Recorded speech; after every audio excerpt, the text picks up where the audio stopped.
ओम श्री शांब शिवाय नमः। ओम श्री शांब शिवाय नमः। ओम श्री गणेशाय नमः। ओम श्री गणेशाय नमः। अथ तृतीयोऽध्यायः।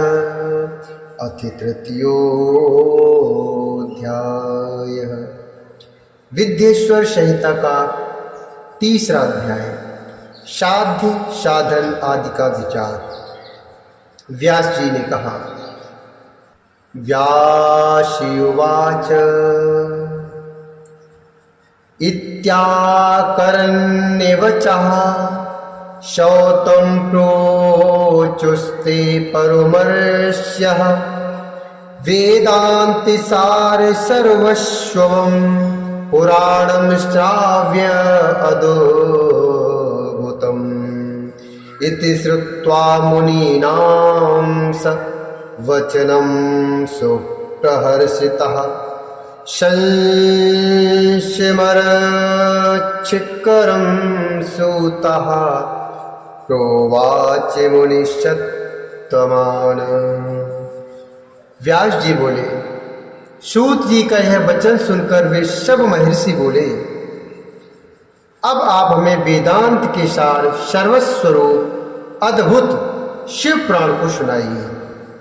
मुनियों का यह वचन सुनकर अतिशय प्रसन्न हो वे सूत जी शंकर जी का स्मरण करते हुए उन श्रेष्ठ मुनियों से कहने लगे।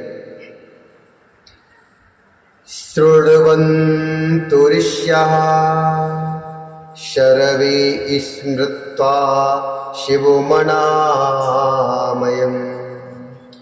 पुराणप्रवणं शैवं पुराणं वेदसारजम् पुराणं वेदसारजम्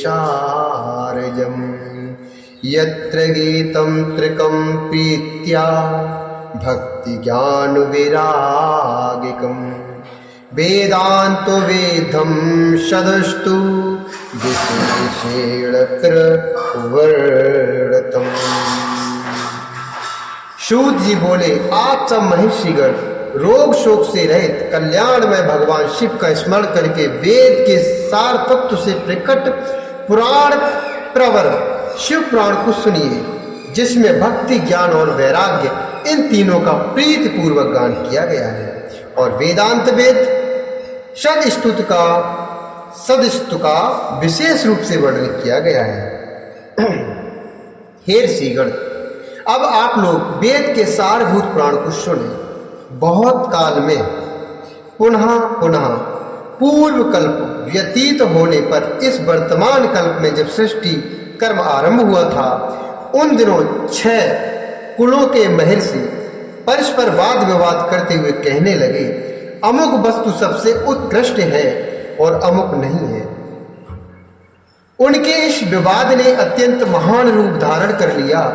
तब वे सब के सब अपनी शंका के समाधान के लिए सृष्टिकर्ता अविनाशी ब्रह्मा जी के पास गए और हाथ जोड़कर विनय भरी वाणी में बोले, हे प्रभु,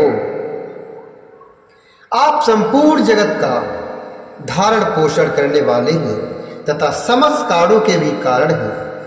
हम यह जानना चाहते हैं कि संपूर्ण तत्वों से परे परात्पर पुराण पुरुष कौन है।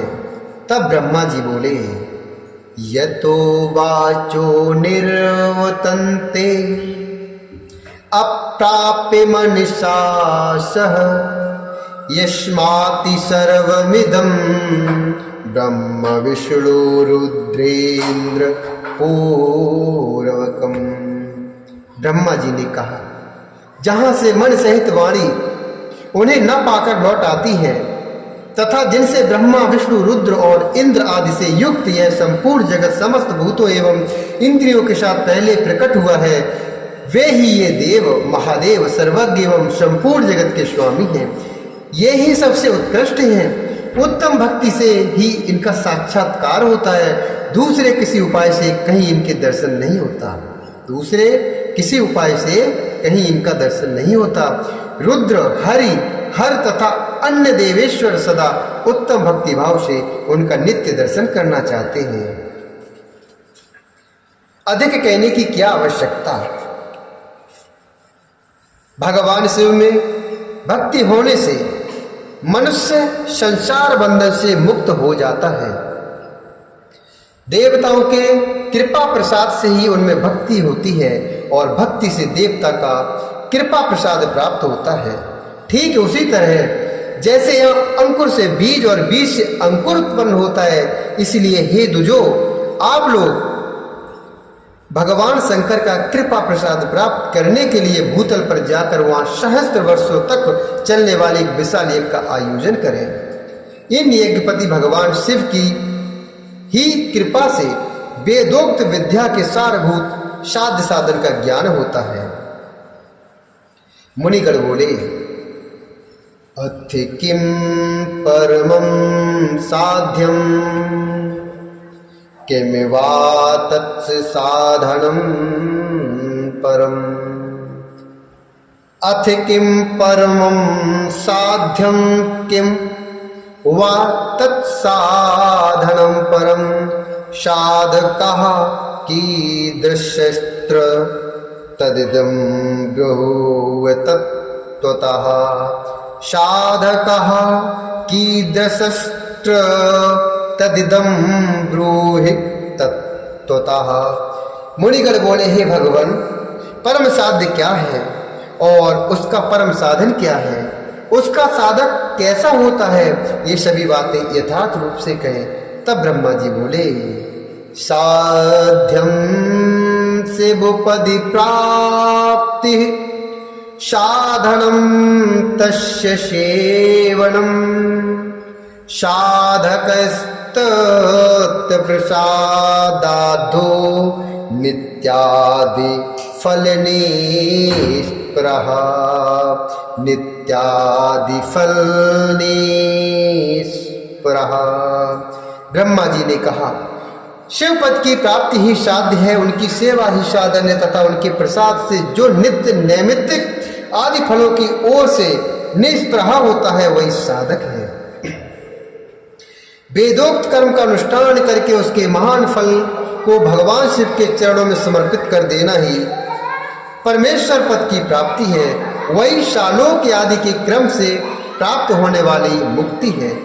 उन पुरुषों की भक्ति के अनुसार उन सब को उत्कृष्ट फल की प्राप्ति होती है। उस भक्ति के साधन अनेक प्रकार के हैं। उस भक्ति के साधन अनेक प्रकार के हैं जिनका प्रतिपादन साक्षात महेश्वर ने ही किया है। उसे संक्षिप्त करके मैं सारभूत साधन को बता रहा हूँ।